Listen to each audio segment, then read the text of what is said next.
Uso incorrecto de antibióticos y resistencia a fármacos. La venta de fármacos antimicrobianos es un gran negocio. En los Estados Unidos se producen anualmente millones de kilogramos de antibióticos con un valor de miles de millones de dólares.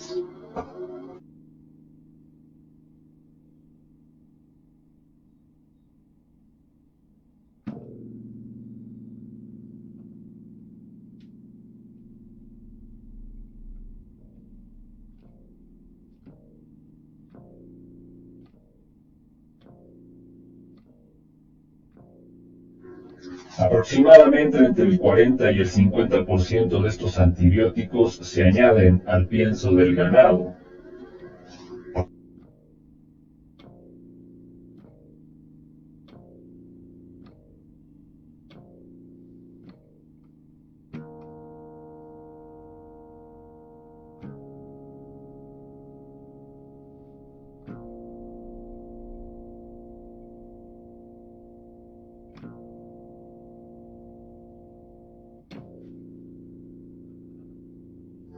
Dadas las cantidades masivas de antibióticos que se elaboran y emplean, un número creciente de enfermedades son resistentes a los tratamientos por la diseminación de la resistencia a fármacos.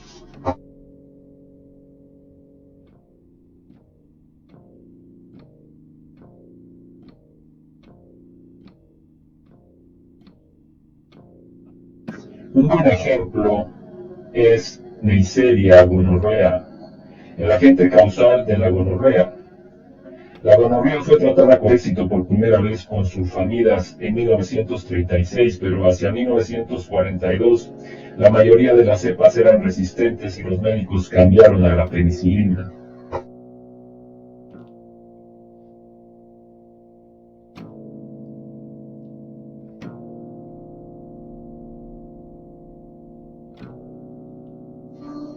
En 16 años había surgido una cepa resistente a la penicilina en el lejano oriente. En 1976, un gonococo productor de penicilinasa llegó a los Estados Unidos y continúa extendiéndose por ese país.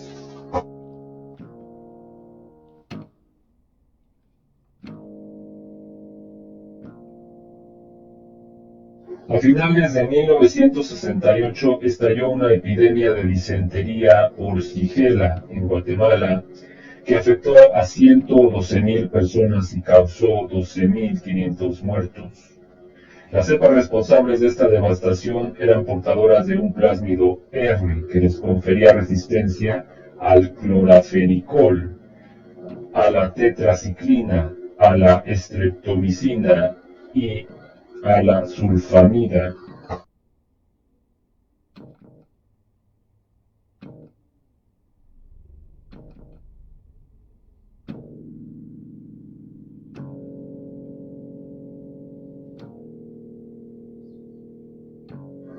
En 1972, México fue barrido por una epidemia de tifoideas que produjo 100,000 infecciones y 14,000 muertos.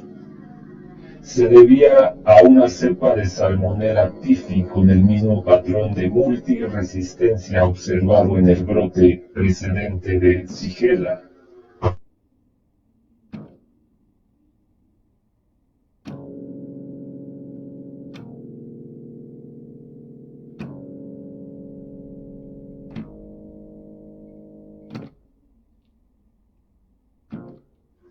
Haemophilus influenzae de tipo B es responsable de muchos casos de neumonía infantil e infecciones del oído medio, así como de infecciones respiratorias y meningitis. Cada vez presenta más resistencia a las tetraciclinas, la ampicilina y el clorafenicol. Lo mismo está ocurriendo con Streptococcus pneumoniae.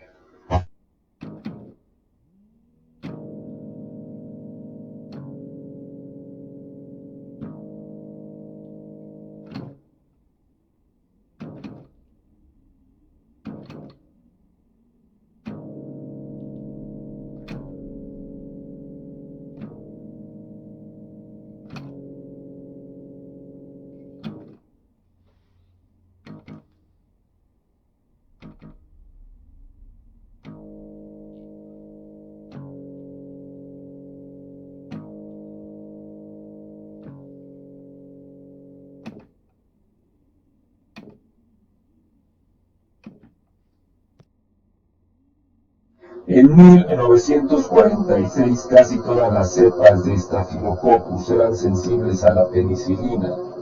En la actualidad la mayoría de las cepas hospitalarias son resistentes a bencilpenicilina y algunas son ahora también resistentes a meticilina, gentamicina o ambas y solo pueden tratarse con vancomicina. Algunas cepas de Enterococcus se han hecho resistentes a la mayoría de los antibióticos, incluida la vancomicina.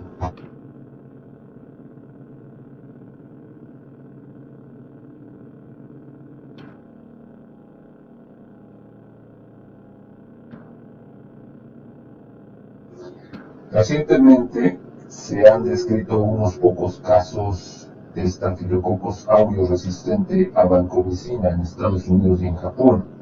En la actualidad estas cepas solamente tienen una resistencia intermedia a la vancomicina, pero si se desarrolla y propaga la resistencia completa a la vancomicina, Streptococcus aureus puede ser muy difícil de tratar.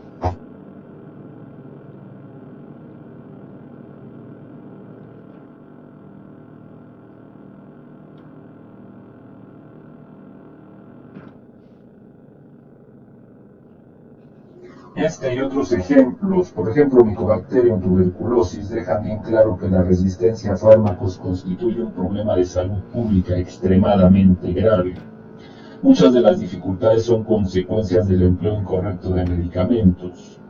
Antiguamente se abusaba con frecuencia de los fármacos. Se calcula que más del 50% de las prescripciones de antibióticos de los hospitales se realizan sin pruebas claras de infección o una indicación médica adecuada. Muchos médicos han administrado antibacterianos a pacientes con catarros, gripe, neumonía por virus y otras viriasis. Un estudio reciente mostró que algo más del 50% de los pacientes diagnosticados de resfriados e infecciones de vías respiratorias superiores y el 66% con catarros de pecho, bronquitis reciben antibióticos, aunque más del 90% de estos casos son causados por virus.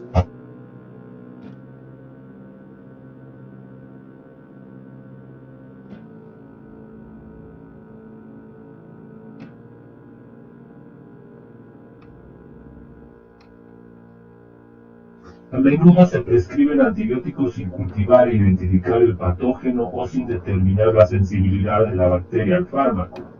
Frecuentemente se administran antibióticos tóxicos de amplio espectro en lugar de fármacos de espectro reducido para obviar la realización de cultivos y pruebas de sensibilidad, con el consiguiente riesgo de efectos secundarios peligrosos, sobreinfecciones y selección de mutantes resistentes a fármacos.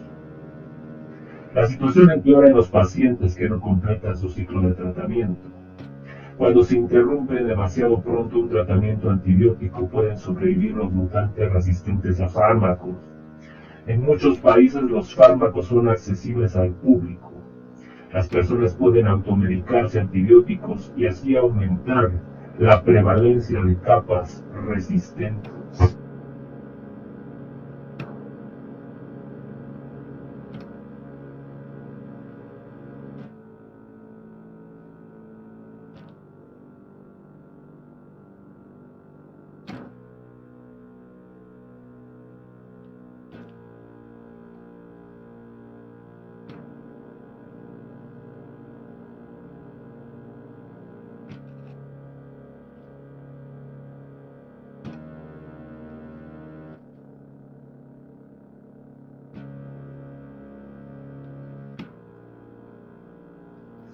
Otro factor que sin duda contribuye al aumento de la resistencia a fármacos es el empleo de antibióticos en los piensos de los animales. La adición de niveles bajos de antibióticos al alimento del ganado aumenta la eficiencia y la tasa de ganancia de peso en el ganado bovino, porcino y en los pollos. En parte por el control de las infecciones en poblaciones animales hacinadas. Sin embargo, esto aumenta también la cantidad de bacterias resistentes a los antibióticos en el tubo digestivo de los animales. Existen pruebas de la propagación de bacterias como la salmonela de los animales a las poblaciones humanas. En 1983, 18 personas en 4 estados del medio oeste de los Estados Unidos se infectaron por una cepa multiresistente de Salmonella Newport. 11 de ellas fueron hospitalizadas y una murió. Todas ellas se habían infectado recientemente por comer hamburguesas de carne de vaca a las que se habían administrado con la alimentación cantidades subterapéuticas de clortetraciklina para promover el crecimiento. La eliminación de los suplementos de antibióticos en los alimentos podría muy bien colaborar a frenar la propagación de la resistencia a fármacos.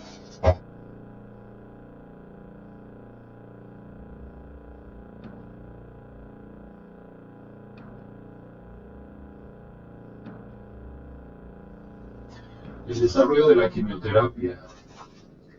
La era moderna de la quimioterapia comenzó con los trabajos del médico alemán Paul Ehrlich, 1854-1915.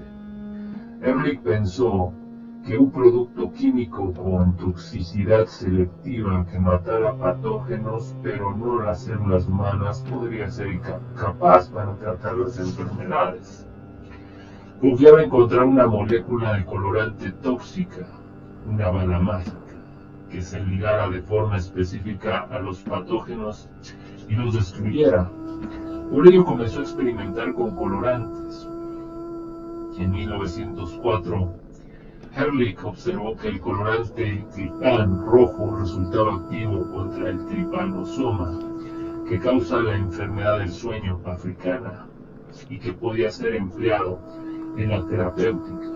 Posteriormente, Ehrlich y un joven investigador japonés llamado Sahashiro Hata estudiaron diversos arsenicales en conejos infectados con sífilis y encontraron que el compuesto número 606, la arsfenamina, resultaba activo contra la espiroqueta de la sífilis. La arsfenamina estuvo disponible en 1910 con el nombre comercial de Salvarsan.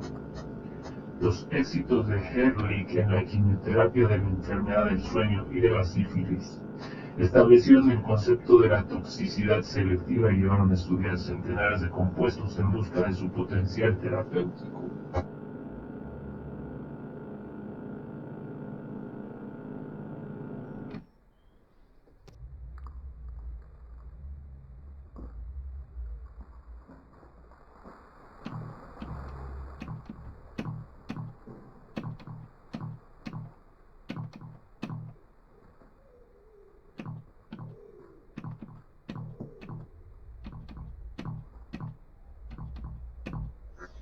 Características generales de los fármacos antimicrobianos. Tal y como Ehrlich denotó con absoluta claridad, el éxito de un quimioterápico depende de su toxicidad selectiva.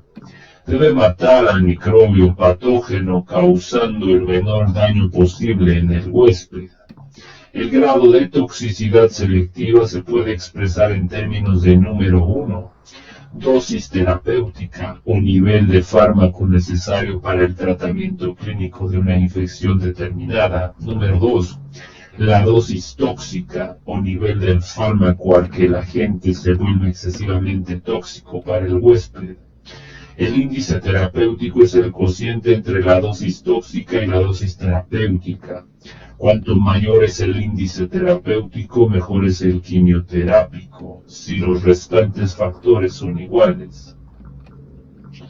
Un fármaco que perturba una función microbiana que no existe en células eucariotas animales con frecuencia tendrá una toxicidad selectiva mayor y un índice terapéutico más elevado.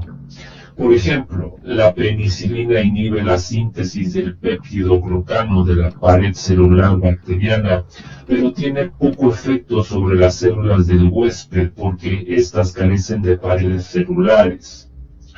Por ello, el índice terapéutico de las penicilinas es alto. Un fármaco puede tener un bajo índice terapéutico por inhibir el mismo proceso en las células del huésped o por dañar a éste por otros mecanismos. Estos efectos indeseables sobre el huésped, denominados efectos secundarios, son de muchos tipos y pueden afectar casi cualquier sistema orgánico. Debido a que los efectos secundarios pueden ser graves, es necesario administrar con mucho cuidado los quimioterápicos.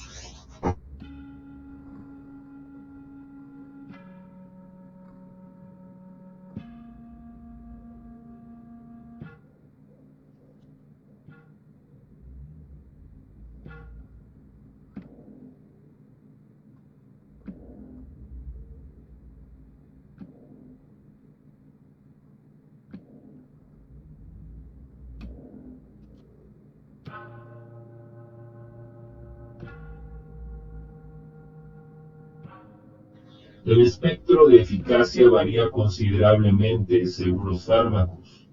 Muchos son fármacos de espectro reducido, es decir, que solo son eficaces contra una gama pequeña de patógenos. Otros son fármacos de amplio espectro y atacan a muchas clases diferentes de patógenos. Los fármacos pueden clasificarse también basándose en el grupo general de microorganismos contra el que actúan: antibacterianos, antimicóticos, antiprotozoarios y antivirales. Algunos agentes pueden emplearse contra más de un grupo. Por ejemplo, las sulfamidas son activas frente a las bacterias de algunos protozoos.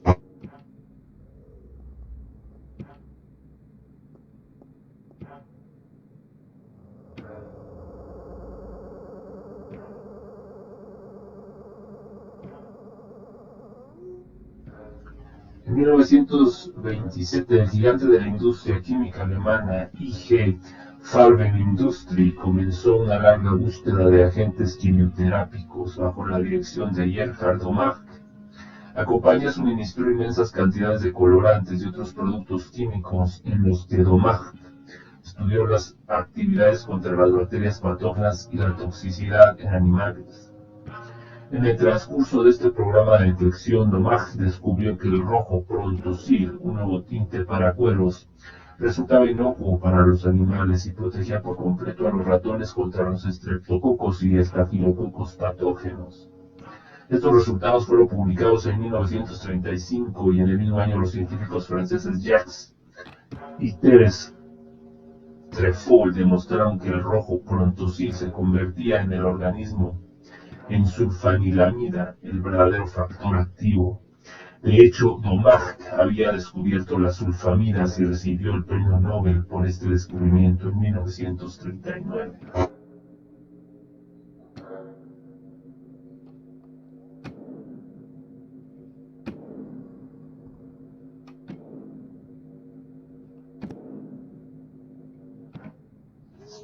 La historia del descubrimiento y desarrollo de la penicilina, el primer antibiótico empleado en terapéutica, es compleja y fascinante. Aunque la penicilina ya había sido descubierta en 1896 por un estudiante de medicina francés de 21 años llamado Ernest Duchesne, su trabajo fue olvidado y el médico escocés Alexander Fleming la redescubrió y llamó la atención de los científicos sobre ella. Fleming había estado interesado en encontrar algo que matara los patógenos desde que trabajara sobre infecciones de heridas en la Primera Guerra Mundial. Un día de septiembre de 1928, una espora de Penicillium mutatum se depositó accidentalmente sobre la superficie de una placa de Petri antes de ser inoculada con estafilococos y se abrió una nueva era para la medicina. Aunque no está del todo claro, Ronald Hare sugirió que Fleming se dejó la placa contaminada en una mesa de laboratorio mientras estaba de vacaciones. Dado que los primeros días de las vacaciones fueron frescos, el hongo creció más rápidamente que las bacterias y produjo penicilina. Cuando la temperatura se caldeó, las bacterias comenzaron a crecer y fueron lisadas. A su vuelta, Fleming observó que una colonia de penicilina estaba creciendo en un borde y que los estafilococos que la rodeaban habían sido destruidos. En lugar de tirar la placa contaminada, dedujo correctamente que el moho contaminante estaba produciendo una sustancia letal difusible que destruía los estafilococos. Comenzó los trabajos para caracterizar lo que llamó penicilina.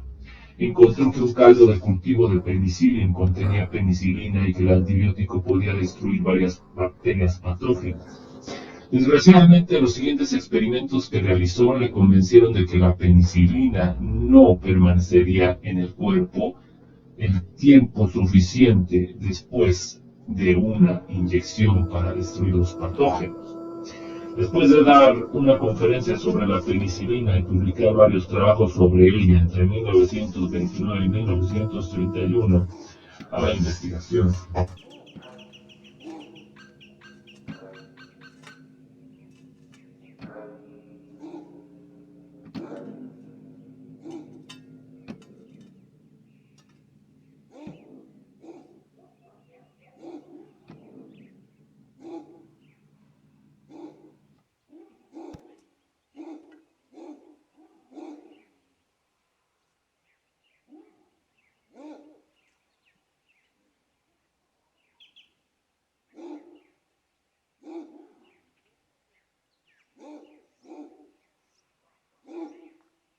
Los quimioterápicos pueden ser sintetizados por microorganismos o fabricados por procedimientos químicos independientes de los microorganismos.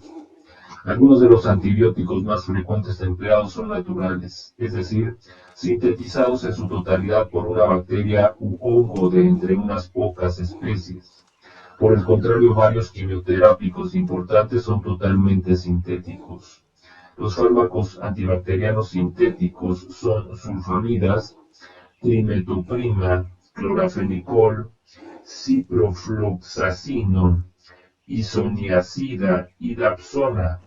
Muchos antivirales y antiprotozoarios son sintéticos.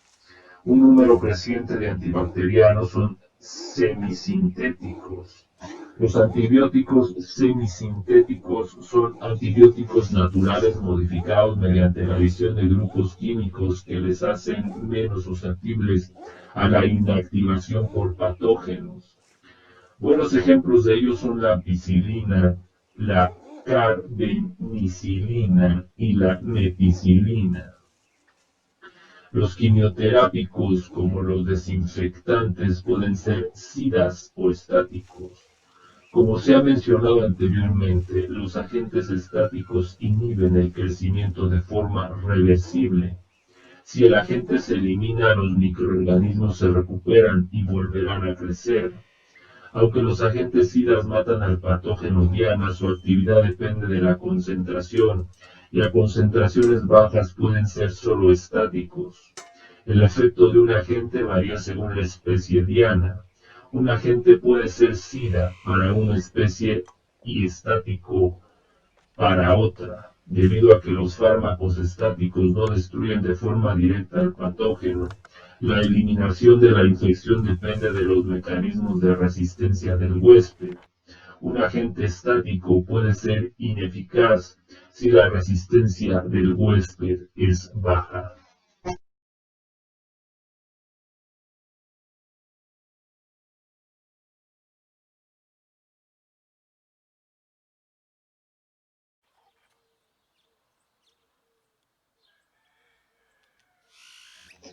Propiedades de algunos antibacterianos frecuentes. Fármaco, ampicilina.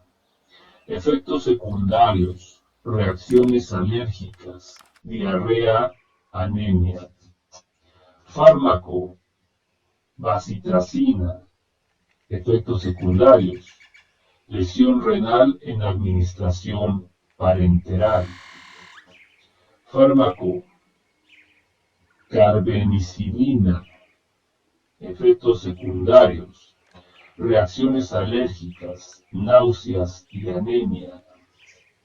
Cefalosporinas, reacciones alérgicas, tromboflebitis, lesión renal.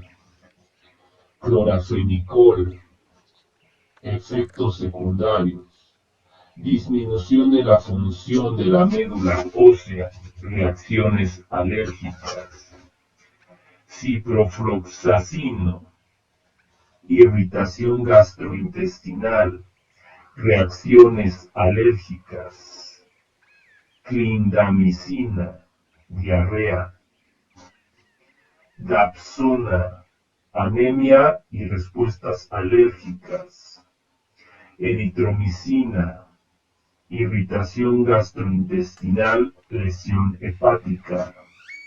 Gentamicina, respuestas alérgicas, náuseas, pérdida de audición, lesión renal. Isoniazida, reacciones alérgicas, irritación gastrointestinal, lesión hepática. Meticilina, reacciones alérgicas, toxicidad renal, anemia. Penicilina, reacciones alérgicas, náuseas y anemia. Polymyxina B, lesión hepática, náuseas, reacciones alérgicas. Streptomicina, reacciones alérgicas, náuseas, pérdida de audición, lesión renal. Sulfamidas, reacciones alérgicas, lesión renal y hepática, anemia. Tetraciclinas, irritación gastrointestinal, alteración del color de los dientes, lesión renal y hepática. Trimetoprima, reacciones alérgicas, exantema, náuseas, leucopenia. Vancomicina, hipotensión, neutropenia, daño renal, reacciones alérgicas.